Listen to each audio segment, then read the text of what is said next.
They called her the maid's daughter until she grabbed the mic and exposed the truth they buried for 20 years.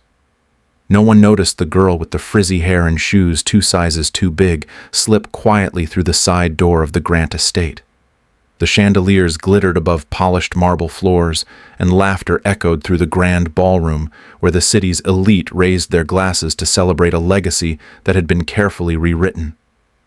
Callie Dawson had grown up in these corridors, invisible yet ever-present, a shadow passed from room to room, never acknowledged by name.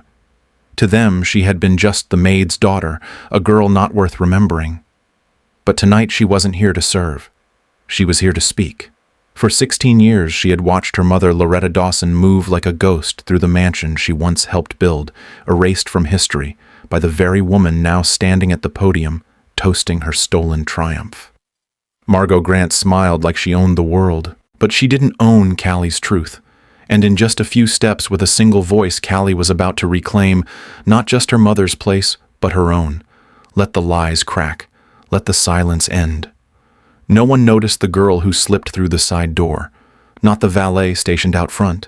Not the well-dressed guests filtering into the ballroom under a canopy of gold. Not even the guards whose eyes scanned everything except the shadows. That was always how Callie Dawson moved, just outside the frame, just beyond attention, a whisper, instead of a name. She knew this estate better than any guest who would toast to it tonight. She knew which wooden step creaked if you pressed too hard near the edge, which hallway light flickered if you didn't tighten the base, which doors would give way to the kitchen, the cellar, or the forgotten passage that ran behind the drawing room wall. But tonight, she didn't slip in to fetch coats or refill glasses. Tonight she wasn't the help. She was the reckoning. Her boots, 2 sizes too large, thudded softly against the marble, leaving faint smudges no one would notice until they turned back and wondered how she had gotten in. Her coat hung loosely on her shoulders, something borrowed from her mother's closet, still smelling faintly of lemon polish and lavender, the scent of decades of labor wrapped in silence. She tightened it now, not for warmth, but for memory. Loretta Dawson had walked these same floors every day for 20 years. Her name barely spoken. Her face never seen at events like this. She had raised other people's children, ironed linen napkins with family crests she would never wear, and scrubbed tears from porcelain sinks without ever asking whose they were. And when her own daughter cried quietly late at night, she had held her without a word, because in this house words had never belonged to them. Callie took a slow breath and let it settle in her chest like armor. The air was different tonight, perfumed expensive tents beneath the velvet trimmings. Beyond the corridor, the music swelled, glasses clinked, and high heels clicked over polished floors in calculated rhythm. The Grant estate was celebrating itself again. Another legacy dinner, another speech, another lie. Callie brushed a loose curl behind her ear and continued forward, passing the row of portraits hung along the west hall. Grant after Grant stared down at her, men in oil paint and gold leaf, women with tight waists and tighter expressions. She searched their faces like she always did, hoping one day they'd blink or smirk or shift in the light and acknowledge her presence. But they never did. Tonight was no different. She walked past them like a shadow, unseen, uninvited, and entirely necessary. Somewhere beyond the grand staircase, a toast was being raised. A woman's voice, sharp-polished, commanding, rang out. Margot Grant. Even her name tasted like rust. Callie's fingers tightened into fists. That voice had once cooed sweetly in the foyer while brushing past Loretta without so much as a glance. That voice had once told Edward Grant loud enough for everyone to hear that some people didn't belong at legacy meetings. That voice had convinced a dying man to change his will or erase someone from it. Callie wasn't here to argue. She wasn't even here to explain. She was here to interrupt. Her footsteps quickened as she passed the staff corridor where the lights were dimmer, the carpet more worn, and the silence heavier. She had played here as a child, hiding in linen closets, while her mother worked, tracing the same route again and again, because it was the only path that felt safe. But tonight she needed no hiding place. Tonight she would walk straight through the center of the storm. The side door behind her creaked shut, unnoticed, swallowed by the music and laughter echoing through the walls. A gust of wind followed her in trailing the scent of winter, and something older like the house itself had shivered in anticipation. Callie kept walking, past the servants' stairs, past the locked pantry, past the room where her mother had once been caught crying and told to pull herself together because the guests could hear. She walked past every memory that had tried to shrink her into silence, and when she reached the ballroom doors, massive white and gleaming with gold handles that had never been touched by anyone without a title, she paused just long enough to take one final breath. Her mother's voice echoed in her head, soft and steady. "Speak only when it matters." It mattered now. Everything did. She reached for the handle with hands that trembled but refused to turn back. Somewhere on the other side, Margot Grant was finishing her speech. Callie didn't need a spotlight. She only needed a second, a crack in the rhythm, a pause between clinks of crystal, a silence wide enough to let the truth in. And when it came, she would step through it, not as the maid's daughter, not as a servant's shadow, but as the voice they'd spent a lifetime trying to erase. Her hair was a wild, frizzy halo that refused to be tamed, and her shoes scuffed leather boots with cracked soles and laces knotted 3 times to stay on slapped softly against the marble as she moved, echoing like an offbeat drum, through a hall built for silence. Callie Dawson knew exactly how out of place she looked, and that was precisely the point. The ballroom ahead shimmered with gold leaf and chandelier light filled with people draped in silk and polished like museum pieces, their laughter clipped and practiced, their smiles rehearsed. The entire evening was a performance: the legacy dinner, the crystal glasses, the curated guest list of board members, lawyers, donors, and heirs, pretending they were all bound by something noble. But Callie wasn't here to play a part. She was the interruption, the off note in the symphony, the crack in the foundation no one saw coming. As she walked deeper into the estate, the contrast between her and everything around her widened like a fault line. Women in gowns the color of expensive wine drifted past on the other side of the ballroom doors, their heels glinting like blades beneath sweeping fabric. Their hair was sleek, pinned curled by professionals paid by the hour. Their fingers sparkled with rings that cost more than what Loretta Dawson had made in a year scrubbing those very floors. And yet none of them noticed the girl in the oversized coat, the secondhand boots, the frizz that defied every standard of acceptable elegance. No one turned. No one stared. Not yet. But they would. Callie's reflection caught in the edge of a mirror as she passed, and for a moment she studied herself as if seeing a ghost. A slip of a girl, shoulders hunched beneath a coat 2 decades out of fashion hair, pulled half-heartedly into a band that had given up halfway through the walk from the bus station. Her cheeks were flushed not with rouge but with cold and nerves, and her lips bare-cracked. Determined moved silently as she rehearsed the line she would open with. She knew exactly how ridiculous she looked to them. But that was what made it powerful. They wouldn't take her seriously at first. They would dismiss her, mock her, pretend she didn't belong in the same room as legacy, inheritance, and empire. But they would be wrong. Her every imperfection was deliberate, a declaration of war dressed in hand-me-down armor. She wore nothing expensive, nothing tailored, nothing that whispered power. And yet she carried the most dangerous thing in the entire estate, the truth. She remembered the first time her mother had brought her into the East Wing to clean. Callie had been 7, her curls tighter, then her voice softer. She had asked if the chandelier was made of diamonds, and Loretta had whispered, "Glass, baby. Just good lighting." That was what this whole place was, an illusion, a trick of light and names and silence. And tonight, Callie was going to flip the switch. She passed a table set with dozens of gold-rimmed champagne flutes, every stem identical, every glass spotless. One wobble of her elbow and she could send it all crashing down. She didn't. Not yet.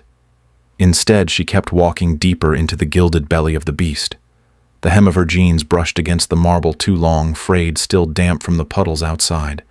The security at the front hadn't noticed her because they didn't think girls like her knew about legacy dinners or had the audacity to show up. That was their mistake. Just like it had been Margot Grant's mistake to think that erasing Loretta Dawson would mean no one remembered her. Callie's presence alone mismatched laces, and all was proof that memory had a voice, and it didn't need pearls to speak. Beyond the double doors, the music swelled again, violins warming up to a crescendo, laughter rising over clinking glasses. She imagined Margot in the center of it, dressed in something silver-sculpted and sharp, smiling that rehearsed smile, the one she wore in every photograph, beside every press release, on every boardroom wall. The woman had perfected the art of elegance, but not integrity. And Callie, with all her rips and wrinkles, with hair like a storm cloud and boots that had walked too far, was about to show her what real legacy looked like. She had come not in spite of her dishevelment, but because of it. Every inch of her was a reminder of what this place had buried. Every curl, every scuff, every loose thread screamed the name they had tried to forget. She was Loretta Dawson's daughter, and she didn't need a ball gown to prove she belonged.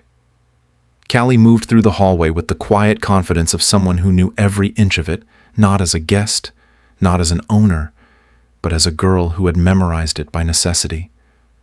The floor still creaked near the third tile from the library, a flaw the Grants had never bothered to fix, hidden beneath antique rugs that were changed out every few years, but always failed to silence that one imperfection.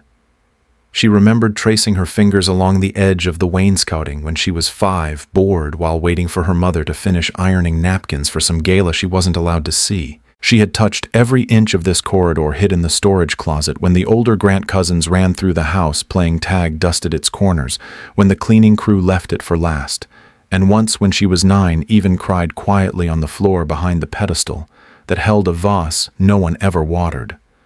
This place wasn't just familiar, it was carved into her bones. And yet, despite all that, no one in this house had ever called her by her name. Not once. They had called her the Dawson girl, Loretta's kid, or sometimes when they were particularly careless, simply you. She had answered to silence more often than to words. She remembered the first time Margot had looked directly at her. Callie had just turned 12, holding a tray of untouched canapes with hands too small to balance the weight, and Margot had blinked once, then said, "That one can go now," as if she were a stray umbrella someone had left behind.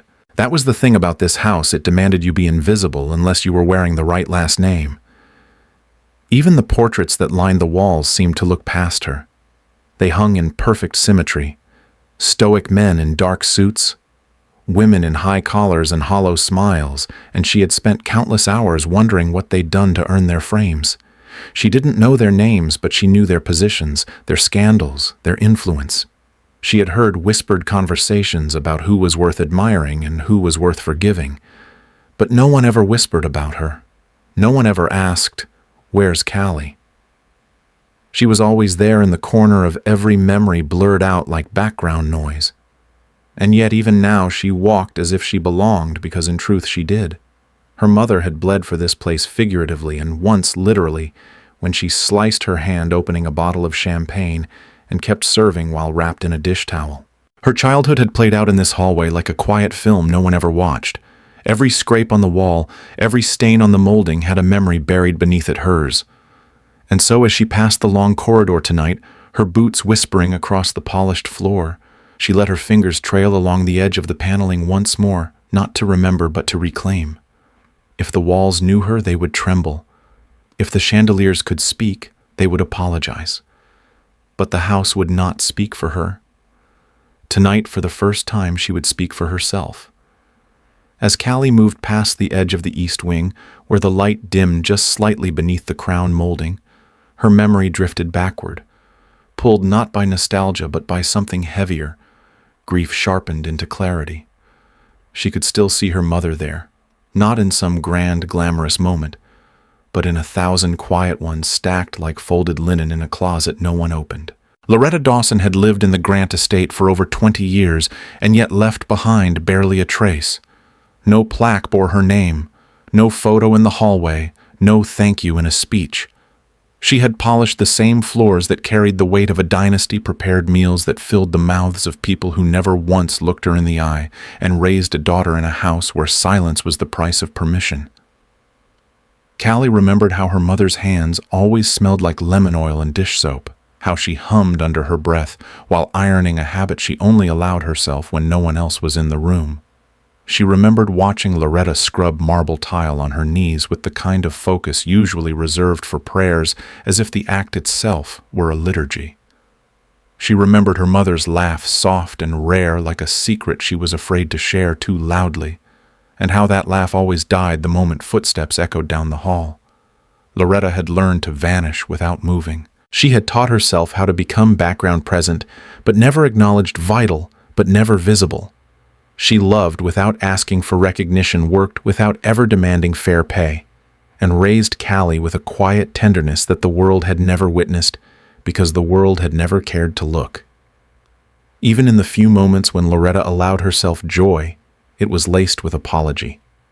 When she saved enough to buy Callie a pair of white shoes for a school recital, she kept the receipt in her apron for weeks, just in case someone said it was too much. When she whispered stories to Callie at night, her voice barely carried past the bedsheets, as if worried the walls would accuse her of dreaming too loud. And when she once admitted, just once, that she used to sing in church before she took the job at the estate, she immediately added, "But that was a long time ago, baby. A very long time ago." She had been proud, but quietly so, like pride was a candle she could only light behind closed doors. Callie remembered watching her mother at the staff Christmas dinner, seated at the edge of a folding table, laughing at everyone's jokes, but never telling one of her own. Even among the invisible, she had made herself smaller. She never asked for more, never demanded space. And when illness came, creeping, merciless, inevitable, she bore it with the same hush she carried through every hallway. She had loved Callie ferociously yet gently, always making room, always stepping back, always letting others pass. And now, as Callie walked through the same space that had once demanded her mother's silence, she felt the injustice clawing at her chest like fire beneath her ribs. Loretta had given everything to this house, her time, her strength, her voice, and it had taken all of it without a single word of thanks. But Callie remembered. Every silence, every sacrifice, every small kindness wrapped in invisibility. And tonight she would speak not only for herself, but for the woman who had taught her how to carry the world without being crushed by it. She stood at the edge of the ballroom like a memory that refused to fade, her frame smaller than Callie remembered, her shoulders slightly rounded not from age, but from years of carrying the weight of other people's comfort. Loretta Dawson had not been invited to this party, not in any official sense, and yet her presence pulsed through the room like an unspoken truth that refused to be buried. No one called her name, no spotlight turned, no glass was raised in her honor. But still she stood there, no longer wearing the uniform, no longer holding a tray, no longer stepping backward when someone important brushed past. She was not there to serve. She was there to see, and that alone made her dangerous. Callie felt it first before she saw it, the shift in the air like the house itself holding its breath. She turned her head slowly, and there, just beyond the crystal centerpiece and the white-gloved servers, stood her mother in a plain navy dress, and the same brown shoes she had worn to church funerals and school graduations, the ones polished not for vanity, but for dignity. Her hair was swept back simply without the rushed clips she used to twist in at 6 a.m. before the house woke up. She looked calm, rooted, whole, and yet to Callie she looked like the loudest thing in the room. No one else seemed to notice, or perhaps they pretended not to. Maybe they thought she was a guest's companion, a distant relative, a quiet donor from a forgotten foundation. They didn't recognize her, not truly because they had never once looked at her when it mattered. They had looked past her, through her, around her, but never at her. And that was what made this moment so unbearably real. Loretta stood at the edge of a world that had never made room for her, and yet she claimed it with the stillness of someone who no longer needed permission. She didn't smile. She didn't nod. She didn't wave to anyone. She simply stood in silence, not to be seen, but to witness. Callie remembered the times her mother had stood just like that in doorways, in kitchens, in shadows, watching lives unfold in rooms she wasn't allowed to enter. She had watched children grow up, marriages collapse, fortunes shift, all while folding towels and setting plates. She had seen it all, remembered it all, said nothing. But now her silence carried weight. Now it spoke louder than the speeches echoing through the chandeliered hall. Callie's chest tightened. Her mother wasn't just watching the party.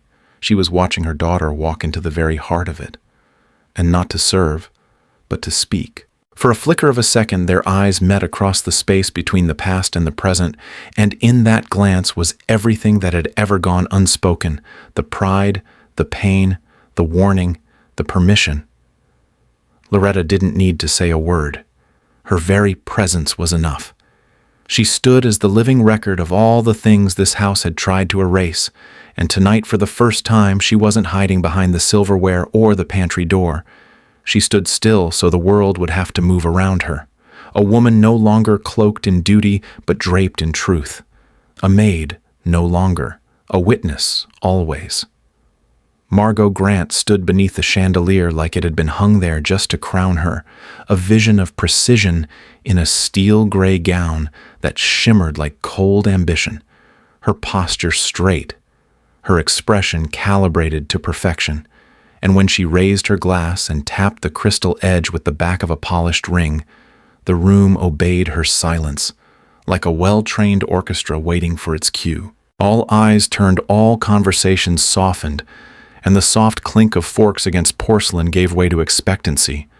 She smiled, not warm, but dazzling, and began to speak in that crisp, measured tone that had graced countless board meetings and gala stages, the voice of a woman who had learned how to wrap command in velvet. Ladies and gentlemen, she began, her gaze sweeping across the sea of tailored suits and jeweled necklines.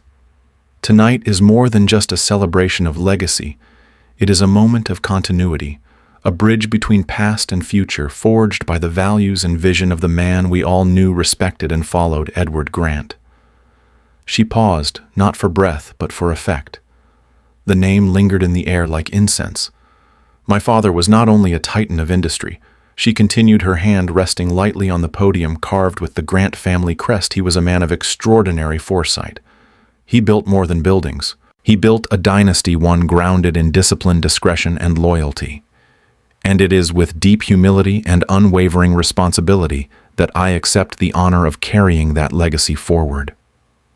Another pause. She tilted her chin slightly higher. As his only legal heir, I stand before you, not merely as his daughter, but as the steward of everything he built: the company, the foundation, the vision. I know the path ahead won't be easy. Great legacies rarely are. But I am ready, and I will not let him down. A polite wave of applause spread through the room, practiced and expected like the rest of the evening, but in the silence that followed, something deeper shimmered beneath her words. She wasn't just claiming a title, she was sealing a throne. The way she spoke of Edward Grant with reverence laced in steel grief, cloaked in strategy, wasn't the voice of a mourning daughter. It was the voice of a woman solidifying power. No one challenged her. No one questioned the use of the word only. She had rehearsed this moment for years, perhaps, since the first time she was allowed to sit in on a quarterly report or walk beside Edward at a ribbon-cutting, chin-up shoes, silent, absorbing the mechanics of empire. And now, with every syllable, she was rewriting history in real time, making sure her claim echoed louder than any contradiction. There were no framed photos of Edward and Margot together on the ballroom walls, no documented moments of affection, but there was legacy. And she had learned that legacy didn't need love to survive. It needed leverage, and she had plenty. The guests watched her with a mixture of awe and resignation, not because they believed every word, but because they understood the machinery behind her smile. This was not a request. It was a declaration. She didn't need their permission, only their silence. And in that moment, she had it. Margot stood beneath the golden lights like she had rehearsed this moment for years, and maybe she had every word, every gesture, every carefully timed pause sculpted to perfection. Her dress was a masterpiece of understatement, sleek silver-gray satin that whispered power, without begging for attention, tailored so precisely it moved like skin. Her hair was pulled back in a flawless chignon, not a single strand out of place, and her makeup was just enough to catch the light, to highlight sharp cheekbones and calm, unreadable eyes. She held the room like it was hers by birthright, Her voice, when it came, was smooth and confident, each word wrapped in warmth that didn't quite reach her eyes.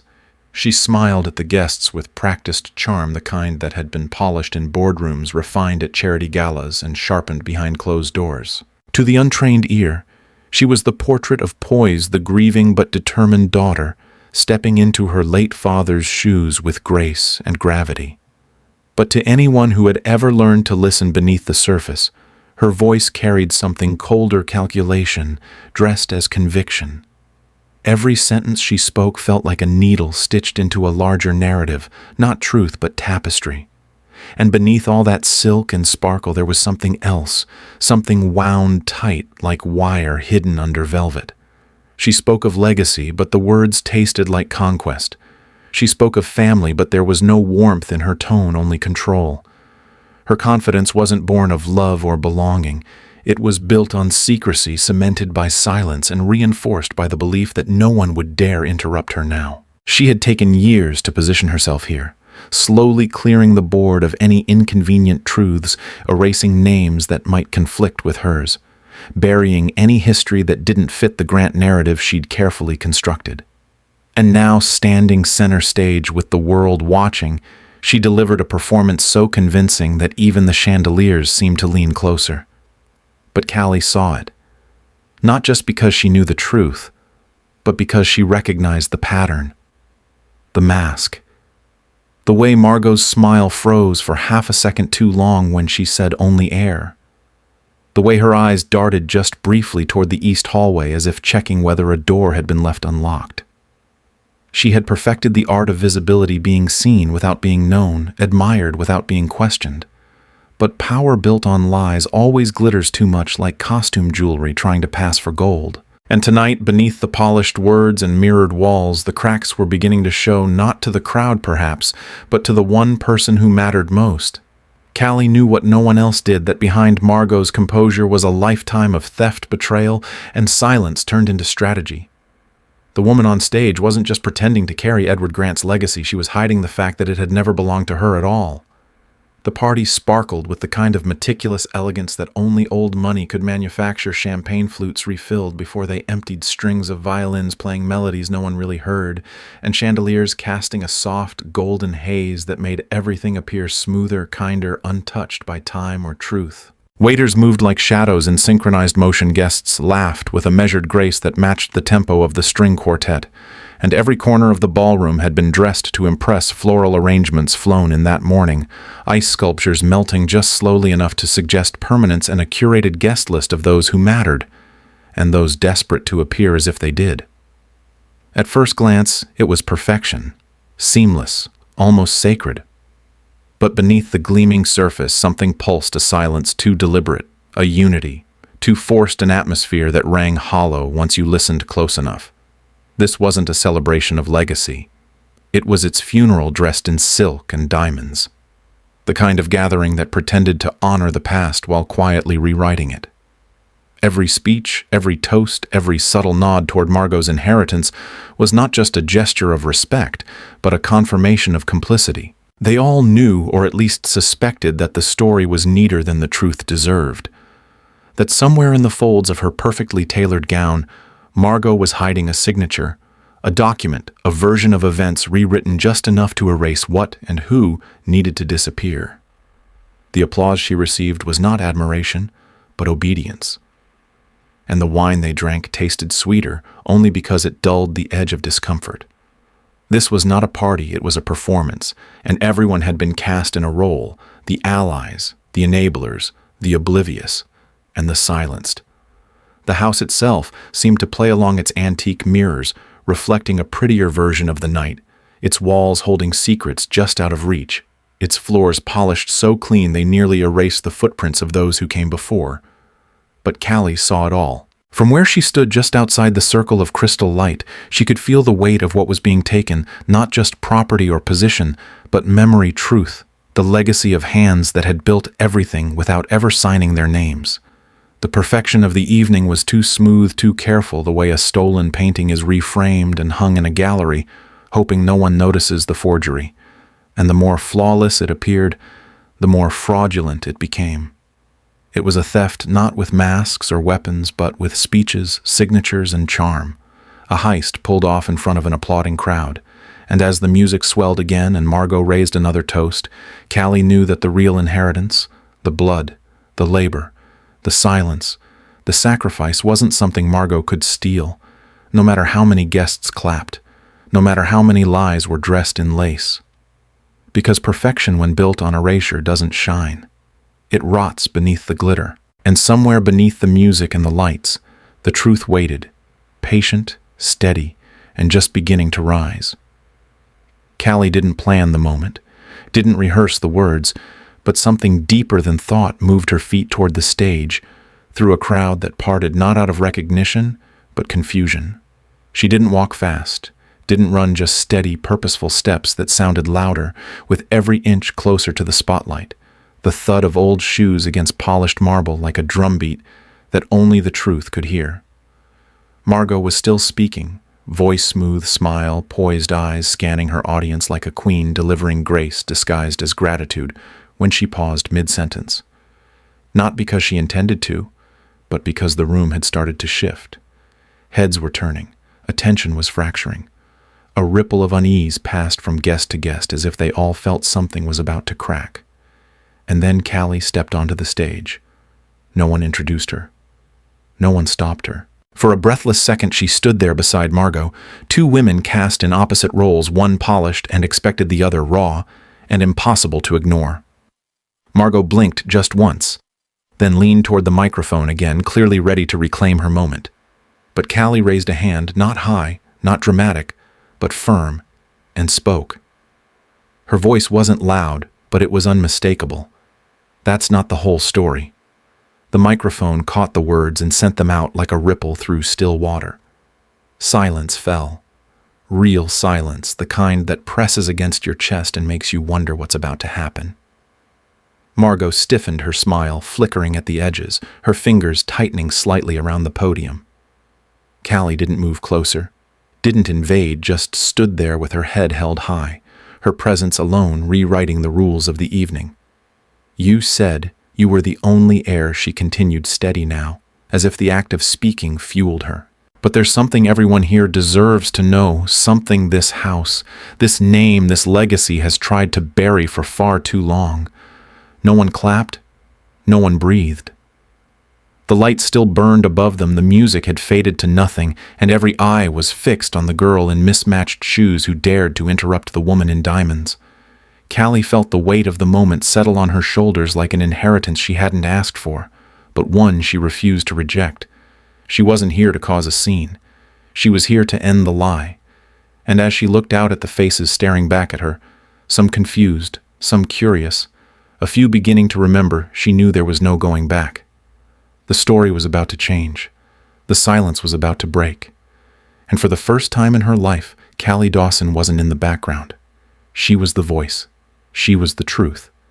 And she had just stepped into the light. The silence had barely settled before Callie's next words cut through the ballroom like a blade cloaked in velvet, sharp enough to stop breath, soft enough to echo. She is not the heir. The sentence landed with a stillness so complete it felt like time itself had stuttered. Forks hovered inches from plates, glasses trembled slightly in unsteady hands, and somewhere near the back of the room, a gasp escaped before being swallowed by disbelief. Margot's composure cracked not visibly, not completely, but just enough that the edges of her practiced smile tightened like fabric stretched too far. Her lips parted, ready to dismiss, to laugh, to reclaim the stage, but Callie's eyes were locked on her, and her voice didn't waver.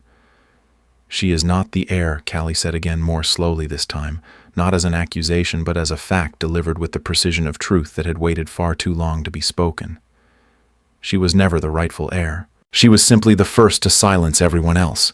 The air grew heavier with each word, as if the chandeliers themselves were straining under the weight of secrets long buried beneath the marble floor. No one moved. The music hadn't returned. And now even the servers stood frozen in the corners of the room, uncertain whether to continue pouring champagne or brace for history to be rewritten. Margot blinked once, her hands no longer steady on the podium, her mind racing behind eyes that flickered with calculations. She opened her mouth, but Callie didn't let her speak. She didn't build this, she said. She inherited nothing but the silence she helped create. The real legacy, the real name, the blood, the sacrifice, it belonged to someone else. And that someone was erased. Callie's voice was not theatrical, not angry. It was calm, steady, grounded in memory and truth, the kind of voice that didn't ask for belief, but demanded listening. Her words didn't rise, they sank like stones dropped into deep water, impossible to retrieve once spoken. My mother worked in this house for 27 years, she said, and not once was she acknowledged. Not once did she take a seat at this table. But she gave everything, her youth, her voice, her loyalty, and in return, she was made invisible. Just like I was. Until tonight. She looked out across the room, letting her gaze rest briefly on each corner, daring anyone to meet her eyes and challenge what they already knew somewhere deep in their bones. This isn't about bitterness, she added. It's about truth. And no amount of flowers, speeches, or designer gowns can bury that forever. Margot stood frozen, her grip on the podium now white-knuckled, and for the first time in her life, she wasn't the one speaking. She was the one being spoken about. The performance had shattered. The story had cracked. And Callie's words, simple, precise, undeniable, hung in the air like a verdict that could no longer be ignored. For a moment that felt longer than time had any right to stretch, the entire room seemed suspended in a breath no one dared release. Every eye had turned toward her, not gradually, not curiously, but all at once, as if the ballroom itself had spun on its axis to face the girl no one had seen coming. Callie stood beneath the same chandelier that had lit Margot's coronation only minutes ago, but now it illuminated someone else entirely. Someone who didn't belong in satin or ceremony, who wore no heirloom pearls or designer pride, but whose presence had collapsed the script in a single sentence. She could feel it, the weight of their gaze. It wrapped around her like chains and wings, all at once heavy with judgment, but also sharp with something new, recognition. They weren't just looking at her. They were seeing her. And in that cold, crystallized silence, something unspoken passed between her and the crowd, the shattering of an illusion. The violinists had long since fallen silent, their bows frozen midair like statues caught in doubt. The servers, once invisible in their efficiency, now stood against the walls holding silver trays like shields. Even the champagne bubbles seemed to still, as if unsure whether to rise or burst. The tension wasn't dramatic. It was surgical precise, the kind of atmosphere that suffocates not from noise, but from the absence of it. Callie didn't flinch. She didn't step back. Her hands, though slightly trembling, stayed by her sides, and her shoulders remained square beneath the borrowed fabric of her faded dress. She had known this moment would come, though not how it would feel, not like triumph, not like revenge, but like stepping through a door that had always been there, just locked from the outside. She didn't need applause. She didn't need them to believe her yet. It was enough that they had stopped pretending. Enough that Margot, frozen inches away, could no longer hide behind the warmth of a lie. The room, so meticulously arranged for a celebration, now felt more like a courtroom. The chandeliers above her were spotlights. The guests were witnesses, and Margot, for the first time, looked like a defendant. Somewhere near the back, a woman gasped and clutched her husband's arm. A man in a gray tuxedo whispered something to the person beside him, eyes never leaving Callie's face, and still no one spoke. It wasn't just shock that kept them quiet, it was the recognition of something sacred, something that didn't belong to decorum or legacy or reputation. It was truth unadorned and unstoppable. And in that frozen moment, Callie understood she didn't need to shout to be heard. She didn't need power to possess presence. She was no longer invisible. They were all looking at her now, and the silence that had once been her prison had become her stage. Margot's silence didn't last long. She was too experienced, too rehearsed, too steeped in the art of appearances to let the silence define her. And yet, when she finally moved, it was not with the same effortless command she'd exhibited moments earlier. There was a flicker of something behind her eyes now. Tension, calculation, perhaps even fear.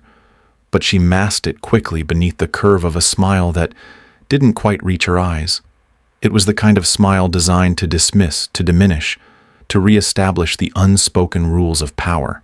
She leaned ever so slightly toward Callie, her voice low enough to sound intimate, but sharp enough to slice through the thick silence that still hung in the room like fog. "And who?"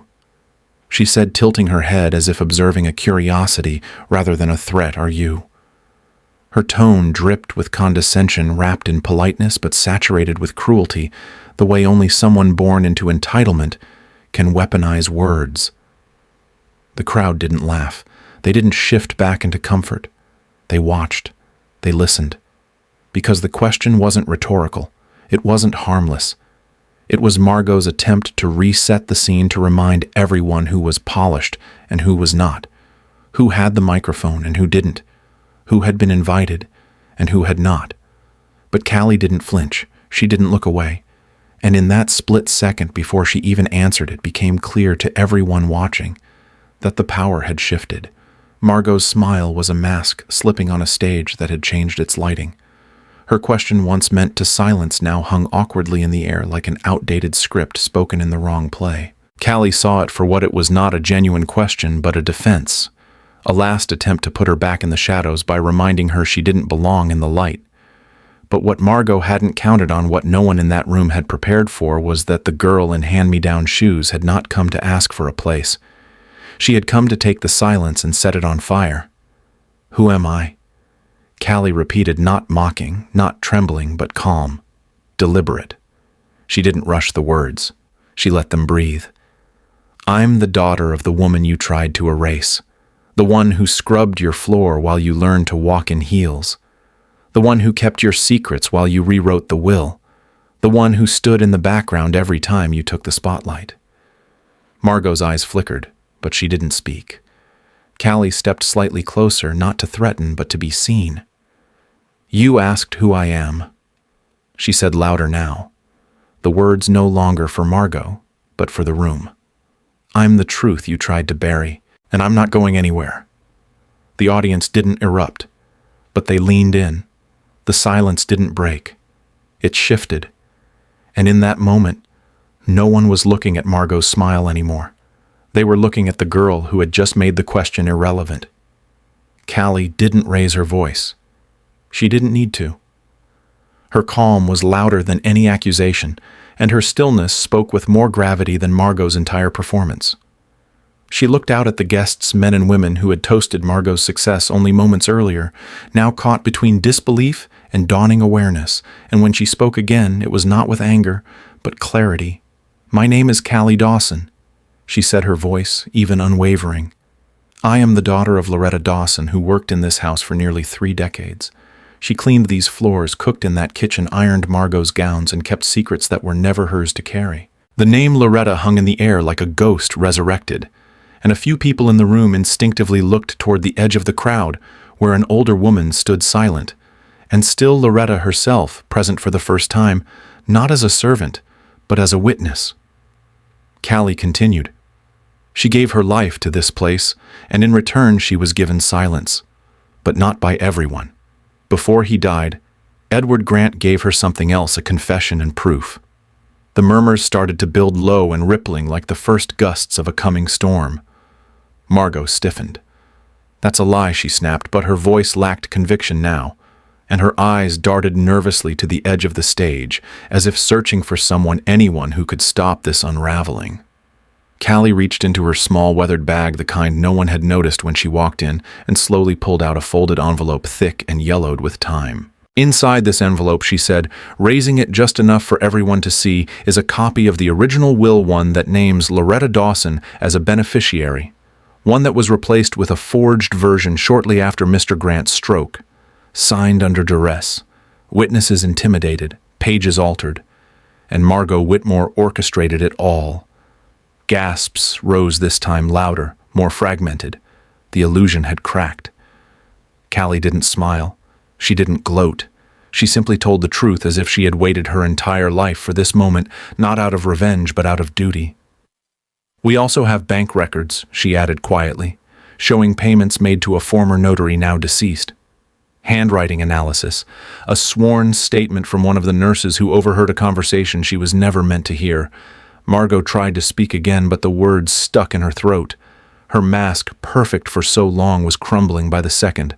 Callie's gaze never wavered. "You asked who I was," she said once more, not to repeat herself, but to anchor the room.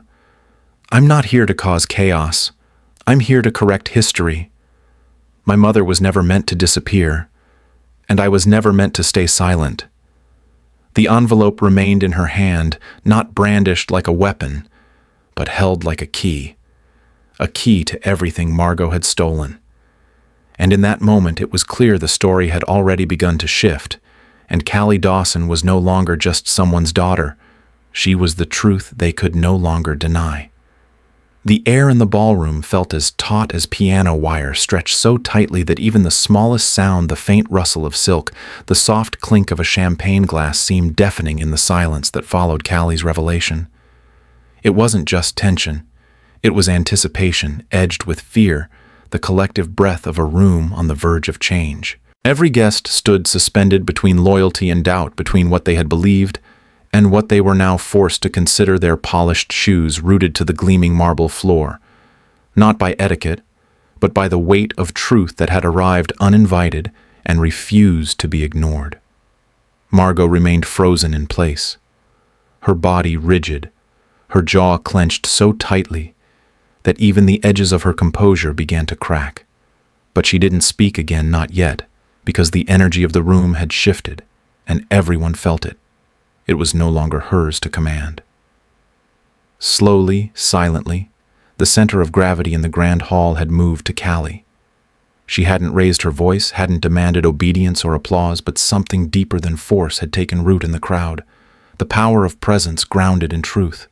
She stood there calm and steady, her posture firm, but never aggressive, and she met every gaze that tried to challenge hers with quiet clarity, never blinking first. The confidence that rose in her didn't come from victory. It came from something much older, years of being dismissed, forgotten, unseen. Now, each second she stood there holding that envelope like a seal finally broken was a reclaiming, a quiet declaration, a shift in narrative. She was no longer reacting to the room, she was shaping it, and the room in turn was adjusting to her. One by one, the guests who had first looked at her with confusion or skepticism now watched her with a kind of stunned respect, the way one watches a tremor that might become an earthquake. A woman in pearls lowered her eyes. A man in a gray suit slowly took a step back, as if physically retreating from the lie he had clapped for only minutes earlier. No one moved toward Margot. No one came to her defense. Her authority, once absolute, had gone strangely quiet. Callie's voice, when she spoke again, was even softer than before, but its calm tone struck harder than any shout. "There's more," she said, not as a threat, but as a promise. And though she didn't unfold the envelope yet, its presence was enough. The proof no longer needed to be seen to be believed. The crowd had already begun rewriting their memories, already questioning the stories they'd been told, already shifting their trust toward the girl who had once passed unnoticed through the service entrance. Callie didn't rush. She let the silence linger, knowing it worked in her favor, now knowing that power, real power, was not in the volume of her voice, but in the certainty of her presence. And as the seconds stretched on, it became undeniably clear she had taken control of the room, not by force, but by truth, and no one, not even Margot, could pull it back. Callie didn't look at Margot when she spoke next. She looked at the room, at the guests still wrapped in their confusion, at the portraits lining the walls that had always told a curated version of history, and at the space where her mother stood silently near the edge of the crowd. Her voice was calm, not bitter, not raised, but shaped with the kind of clarity that only comes from carrying a truth too long in silence. "There's something you were never told," she said, her words moving not just through the air, but through the marrow of the legacy being unraveled before them. Loretta Dawson was not just the maid who dusted these floors and cleared your wine glasses. She was Edward Grant's partner, not just behind closed doors, but in his heart and in his vision for what this estate could become. The words did not echo, they landed. Solid, heavy, undeniable. A ripple ran through the crowd. Faces shifted. Whispers cracked open. Someone inhaled too sharply. Someone else looked away in sudden discomfort. and yet no one interrupted. Callie went on. Before the house was filled with champagne and empty titles, before the guest lists and staged speeches, my mother stood beside Edward Grant when he had nothing but a vision. She wasn't hired help. She was the voice he trusted most. The mind he turned to when his own thoughts scattered. And yes, she was the woman he loved, even if this house, this family, and this world tried to erase every trace of that love. She paused, not for effect, but because the weight of what she was saying had never been spoken aloud, not even to herself in such full truth. He called her his stillness, Callie added softly. In the letters I found hidden in the basement walls, he wrote to her not just as a man in love, but as a man who knew who made his empire possible. And yet, when the legacy was finalized, when names were carved into plaques and lines were drawn in bank ledgers, Loretta's name vanished. And so did mine. A silence deeper than any before filled the room. Not a breath stirred, not a glass clinked. Even the chandelier above seemed to shimmer with stillness, like it too understood what had just been unearthed. Callie didn't cry. She didn't need to. Her presence was her testimony. You've all been told a version of this family's history, she continued, but it was never complete. The real architect of this house's soul, the woman who knew Edward before the suits and the speeches, was told to disappear so someone else could take the stage. And that someone, her eyes flickered just briefly to Margot, built her identity on a foundation of silence, forged papers, and stolen recognition. The room didn't erupt in scandalous gasps. It didn't need to. The quiet was far louder, and as Callie stood there, no longer trembling, no longer afraid, it was clear that what she had given them wasn't just information. It was a key to the truth they had never been meant to know and now could never unknow. Callie took a breath, not to steady herself, she no longer needed to, but to slow the weight of the truth as it came. The silence remained tense, but it had turned reverent, as if the walls themselves were listening. My mother wasn't just forgotten. She said, her voice low and unwavering. She was deliberately erased. Not because she lacked intelligence or loyalty, not because she didn't belong, but because she made others uncomfortable by daring to matter.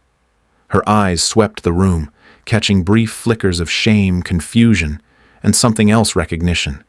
She was erased because her skin was the wrong color for the walls of this house, because she came from the side door, not the front entrance, because she carried herself with quiet dignity instead of demands, and because she never played the part of the grateful servant when she had every right to be called a partner. A pause. Not hesitation, intention. She didn't ask for recognition, Callie continued, but she earned it more honestly than anyone here who ever signed a check or raised a glass. And yet when Edward Grant's legacy was finalized, her name disappeared from every record. Her letters vanished. Her voice was buried under marble and champagne. And that wasn't just institutional erasure, it was personal. Callie's gaze settled unshaken on Margot. You made sure of it. Margot flinched. A murmur rippled through the crowd. Callie didn't need to raise her voice. She had time, she had truth, and now finally she had the room. You weren't threatened by my mother because she was loud. You were threatened because she was loved, because she was trusted, because when Edward Grant leaned in at the end of the day, it wasn't to you, it was to her. She had the mind you feared, you lacked the steadiness, you couldn't mimic the grace you tried to bottle but never understood. And that scared you, so you rewrote her out of the story. You told everyone she was just the help. You let them believe that a woman like her could never be anything more. Callie's voice didn't shake, but its steel was unmistakable now. It was easy, wasn't it? She had no last name in the books, no bank account to fight back, no allies in high places, and the world didn't question it because the world is used to forgetting women like her. Quiet women, brown-skinned women, women who build without needing credit. You counted on that silence. You used it. You twisted it. The guests stood still, transfixed, as if hearing for the first time a story that had always existed just beneath their feet. But silence, Callie said softer now, is not the same as absence.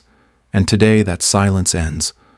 She reached into her pocket and held up a single folded page, a letter written in Edward Grant's own hand, bearing her mother's name in ink that had waited too long to be seen. History doesn't belong to the loudest voice in the room, she said, eyes locked on Margot.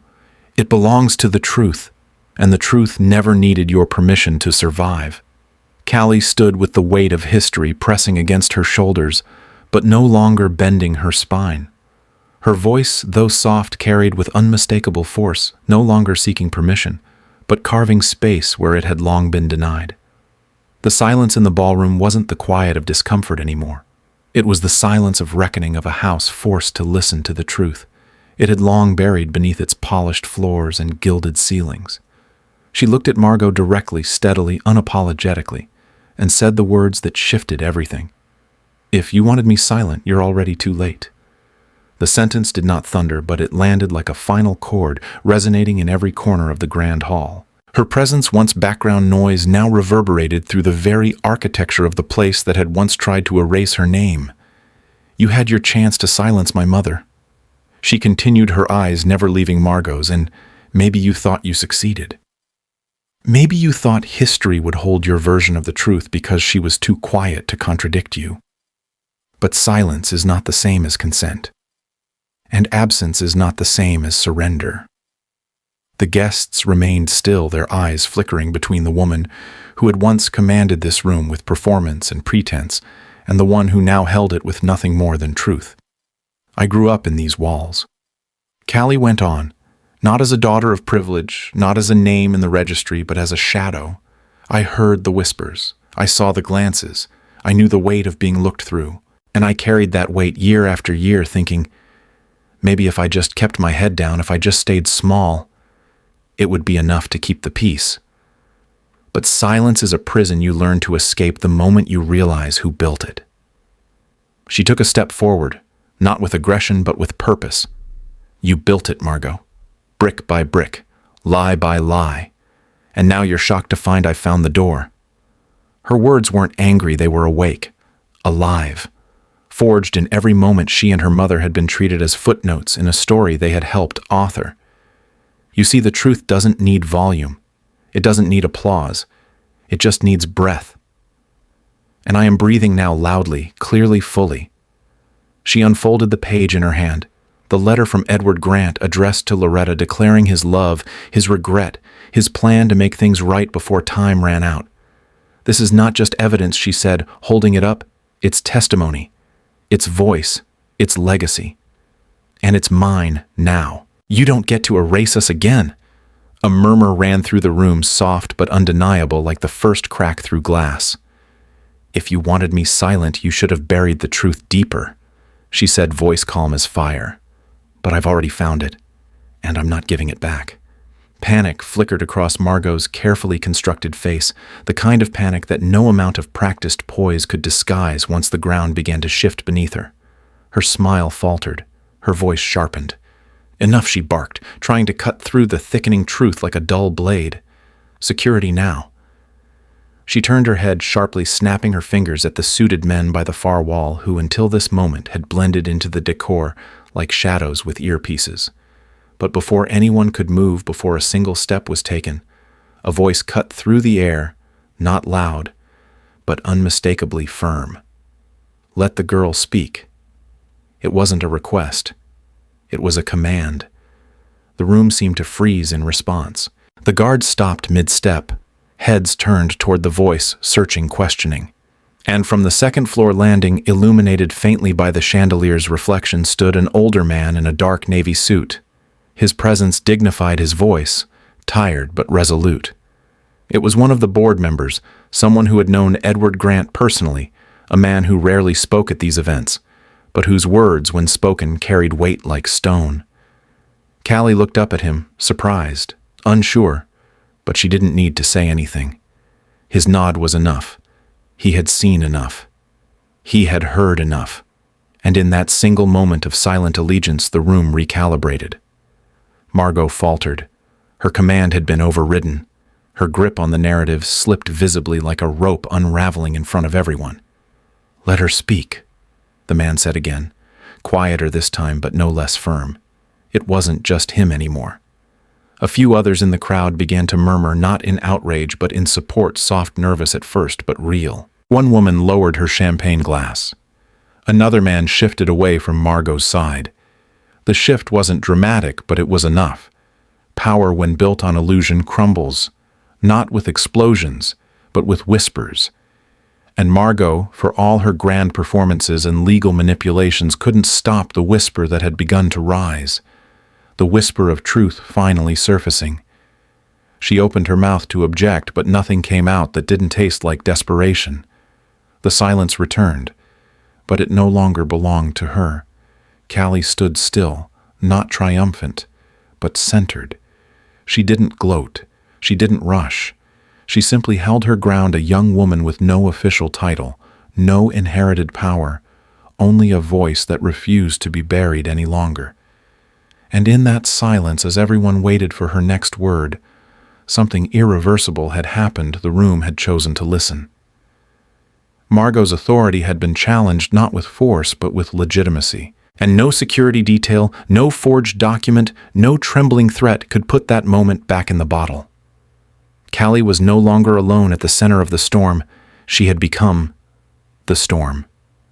Just as the tension in the room settled into a breathless silence, a sound that did not belong to music or murmurs broke through the stillness, the soft but deliberate tap of a cane against marble. It came from the back of the hall, where moments before there had been nothing but shadows and the fading hum of disbelief.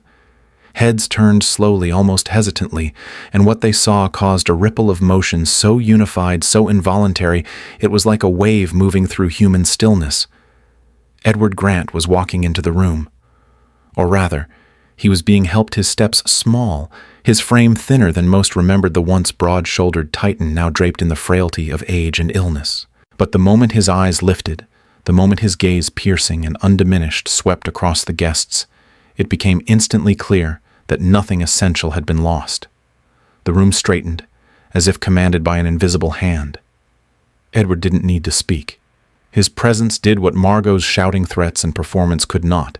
It demanded reverence without begging for it. His suit, though loose on his frame, was immaculately pressed. His cane tapped again, slow and certain, echoing like a metronome of reckoning.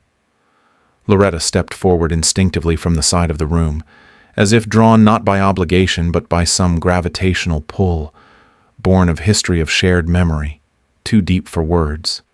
She didn't touch him, didn't need to. Her nearness was enough. Callie froze. Breath caught in her throat, not from fear but awe. This man, the myth whose name hung over every corridor of the house she'd grown up in like a specter, was not a memory. He was here in flesh and time, and he had chosen this moment to return. Margot paled. Her mouth moved, searching for words, but none came. All the control she had grasped with white knuckles now hung limp in the air like smoke losing its shape. Edward reached the center of the room, turning toward the stage, slowly, each movement deliberate. When he looked at Callie, it wasn't confusion on his face. It was recognition, and then something deeper. Not surprise, but sorrow. Not weakness, but regret wrapped in resolve. He didn't need to be introduced. He didn't need to be explained. Everyone in the room knew who he was, and more importantly, they knew why he was here. It wasn't to save Margot. It wasn't to preserve image. It was to answer something long overdue.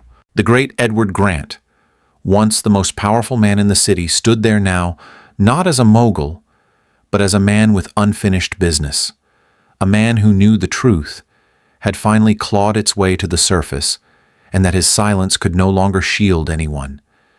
And in that moment it was clear to everyone this was no longer Margot's legacy to command. This was the beginning of its rewriting. He stood there, tall, not in body anymore, but in gravity, in presence, in the kind of authority that required no introduction. Time had whittled down Edward Grant's frame, but not his weight. His silence alone shifted the air in the ballroom like a sudden drop in temperature. The guests, already frozen in a collective pause, now leaned slightly forward, caught in a moment that felt both intimate and seismic. Every eye flicked between the old Titan and the young woman standing before him, two figures at the opposite ends of legacy and time, yet bound now by a truth that refused to remain hidden. Edward's gaze never wavered as it rested on Callie. There was no coldness in it, no dismissal, Just something deeper, older recognition maybe, or a question he had buried for decades that had now returned in living, breathing form. And then with a voice dry from age but sharpened by intent, he said it not to the room, not to the crowd, not for performance, but directly to her. For the first time in my life, I want to hear the whole truth. The words were not loud, but they landed like thunder. The entire room exhaled in disbelief, and Margot flinched barely, but enough to betray the panic rising behind her perfectly sculpted facade. That sentence was a shift in the universe she had built, with forged documents, half-truths, and locked doors. Edward had just cracked it open. Callie didn't speak right away. She simply met his eyes, stunned not by fear, but by the weight of being seen, truly seen for the first time. She had expected resistance, dismissal, another wall to scale. She had not expected an invitation, and not just any invitation, but one from the very man whose silence had once enabled her erasure. Edward took a breath slow and deep and added, "I've heard too many curated stories, too many speeches laced with power and polished with lies. Tonight, I don't want legacy. I want truth. Start from the beginning. Tell me what I missed." There was no room left for Margot to speak, no place for denial to root. The crowd, sensing the shift, instinctively turned toward Callie, their posture no longer questioning but waiting. Something ancient and heavy cracked loose in the air like chains being dropped to the marble floor. For decades, this family, this estate, this empire had been shaped by the voices of those who were allowed to speak. But now, in this moment, the man who had once sat highest had lowered his guard and offered his full attention to the one girl they had tried to erase. And in doing so, he had done something no power title or legal claim could undo. He had legitimized her voice. He had passed the torch not with ceremony but with choice. The truth, long silenced, now had its listener. Loretta stood at the edge of the crowd where the light from the chandelier faded into shadow, her figure nearly blending into the background, like she always had, like she had been trained to, expected to, forced to. But tonight, something had changed. The hush in the ballroom no longer felt like exclusion, but reverence, as if the silence itself bowed to the weight of everything that had been hidden for too long. Her hands trembled at her sides, not from fear, but from the slow, overwhelming unraveling of something she had never dared to hope for, the moment when the truth she had carried alone like a secret stone, buried deep in her chest, finally began to rise to the surface. No one had looked at her yet, not directly. Their eyes were on Callie, on Edward, on the raw tension that had gripped the evening and dragged it into uncharted territory. But Loretta knew somehow, quietly and completely, that this moment was not just her daughter's reckoning. It was her own. Her tears didn't fall. In sobs didn't come with drama or noise. They simply welled and slipped down her cheeks as if they'd been waiting at the edge for years, needing only the smallest crack in the dam to begin their descent. And once they started, they did not stop. They fell for the decades spent moving silently through hallways she helped build but was never allowed to own. They fell for the nights she spent cleaning silverware she was never invited to use, for the letters she never sent, for the dreams she once whispered into Edward's skin before he buried them beneath ambition and fear. They fell for the child she raised in the quiet, teaching her how to read, not from storybooks, but from discarded newspapers, how to dream not through promises, but through resilience. They fell for every time she swallowed her name, her worth, her truth, just to keep her job, just to stay near her daughter, just to protect what little she could from a world that was never made to hold women like her with dignity. And now here it was, the truth, spoken aloud not by a man in a boardroom, not by a lawyer with an agenda, but by her own daughter, strong, steady, unafraid. The girl they had ignored, the child they had refused to name, was now standing on a stage with the world watching, unearthing the story they all tried to bury. Loretta didn't wipe her tears. She didn't hide them. For the first time in her life, her grief was not something shameful. It was sacred. The woman who had spent so many years teaching herself to be invisible was finally irrevocably seen. A few guests turned their heads toward her now, uncertain, maybe confused, but they looked. They noticed. And in their silence there was something like apology, something like awe, Loretta didn't move. She stood still, a monument to everything this house had forgotten, a living witness to a history rewritten with white gloves and selective memory. Her chest rose and fell, slow and deliberate, as if each breath was reclaiming space that had long been denied to her. Edward's eyes found hers across the room, and for a long second, they simply stared. There was no performance in his face, no pretense.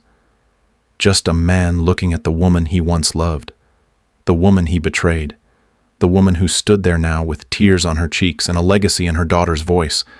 And in that gaze, Loretta found something she hadn't expected, not pity, not regret, but recognition. The kind that says, "I see you." The kind that says, "I remember." And maybe the kind that asks for forgiveness without demanding it. She gave the faintest nod, not a pardon, not yet, but a signal that the story was no longer buried. It was alive, rising. The truth, after so many years sealed behind closed doors and sealed lips, had found its breath again. And Loretta, silent all these years, was finally allowed to weep without fear. It was so slight that some missed it entirely. A simple downward tilt of Edward Grant's head, slow and deliberate, unaccompanied by words or gestures or flourish, yet the gravity it carried shifted the entire room.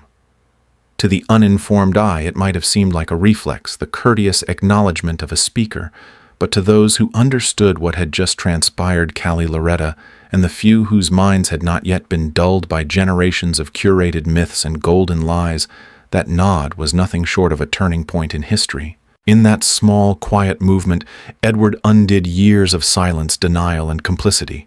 He passed the torch without ceremony, without signature or speech, but with something rarer, admission. And in doing so, he changed everything. The estate that bore his name, the legacy he had spent his life crafting with steel and restraint, had been built on decisions made behind closed doors, some strategic, some cruel, some both. But now, for the first time, one of those doors had been opened from the inside. He did not have to say, "She's telling the truth." He did not have to say, "I wronged them." He did not have to say, "This place was never just mine." That single nod said all of it and more. For Callie, it was a coronation without crown or applause. She stood rooted to the stage, her hands no longer trembling, her voice no longer caught in the throat of fear. She didn't smile. This was not the moment for triumph. But her eyes held something they hadn't held before: certainty. She was no longer asking to be heard. She was no longer knocking at the gates of a house that had always seen her as an echo. She had entered, declared herself, and been acknowledged. She had been seen. And not just by the man who mattered most in that room, but by history itself shifting on its axis to make space for her. For Loretta, who had never dared dream of reparation, the nod was both liberation and vindication. She had spent her life confined by the margins of class, of race, of silence, and she had taught herself to survive within them. But now her daughter had not only stepped beyond those margins, she had redrawn them entirely. The man who once turned away when it mattered most had looked at her, and without excuse or evasion had bowed his head in acknowledgement. It wasn't just a gesture, it was a reckoning. For the estate, for the Grant name, for the guests watching in stunned silence, that nod was a quiet bombshell. No alarms rang, no guards moved. But the atmosphere fractured.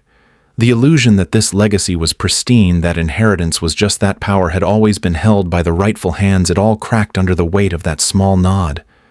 Margot, standing rigid at the side of the stage, knew it too.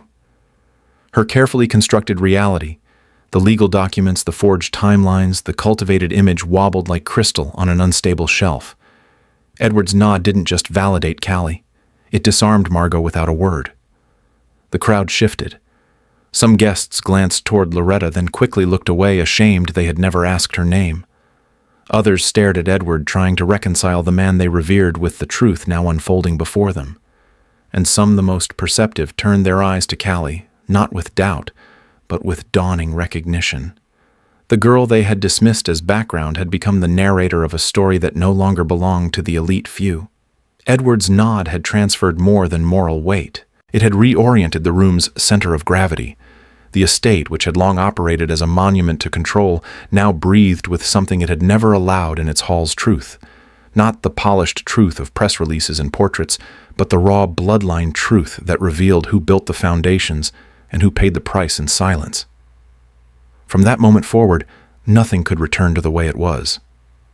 The chandeliers still glittered, the champagne still chilled in silver buckets, the walls still wore oil portraits of men who had smiled in boardrooms while erasing names from history. But beneath that grandeur, the current had shifted. The legacy of the Grant estate now had a new voice, and it spoke not through lawyers or polished heirs, but through a young woman whose hair was still slightly tangled, whose shoes still didn't quite fit, and who had dared to speak when silence was easier. All because one man, once too proud, too afraid, too powerful, finally bowed his head and let the truth stand taller than him. In real life, most of us won't find ourselves standing on a stage exposing a decades-old lie in front of a glittering crowd, but many of us know exactly what it feels like to be invisible. Maybe you've been overlooked because of where you come from, the color of your skin, your job title, or simply because you didn't speak loud enough. Like Callie and Loretta, we learn to survive in silence. But silence doesn't mean we don't see. It doesn't mean we don't matter. This story reminds us that the truth, no matter how long it's buried, has a way of rising, especially when someone dares to speak it. And sometimes all it takes to change everything is one person refusing to stay quiet. If you're holding a truth, a talent, a voice that the world hasn't heard yet, this is your reminder. You don't have to wait for permission to be seen. You don't need a perfect stage, just the courage to step into the light, even if your shoes don't quite fit. Because when you speak with honesty and purpose, you don't just change your own life. You open the door for others to follow. What part of this story resonated with you the most? Drop a comment. We read everyone.